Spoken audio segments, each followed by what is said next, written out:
What happens if a property purchase agreement is breached?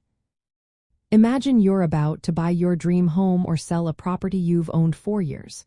Everything seems set, but suddenly, one side doesn't follow through. What exactly happens then? When a property purchase agreement is broken, it can cause a lot of stress and confusion.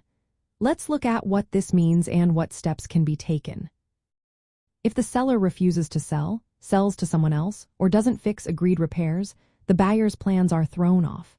In this case, the buyer can usually get back their deposit, which is often a sum paid upfront to show serious intent.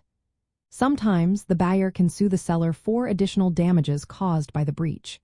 Courts might order the seller to complete the sale, even if they initially refused, forcing the property transfer. On the other hand, if the buyer backs out, perhaps because they can't secure financing or change their mind, the seller typically keeps the earnest money deposit.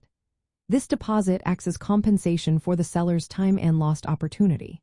The seller might also sue for more damages if they can prove additional losses, like a drop in property value or extra costs from marketing the property again.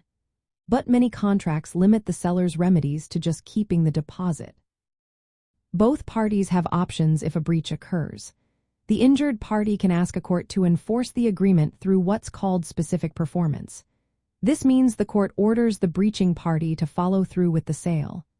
Alternatively, they might seek monetary damages to cover losses like inspection fees, legal costs, or lost profits.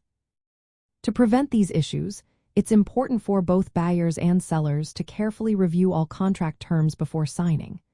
Make sure the agreement clearly states what happens if either side fails to perform. It's wise to get legal advice before signing or ending a contract to avoid costly disputes. Keep good records of all negotiations and changes, and verify that all contingencies like financing or inspections are met in good time. Understanding these rules and preparing properly can help you avoid surprises. If a breach does happen, knowing your rights and options can make resolving the situation smoother and help protect your investment.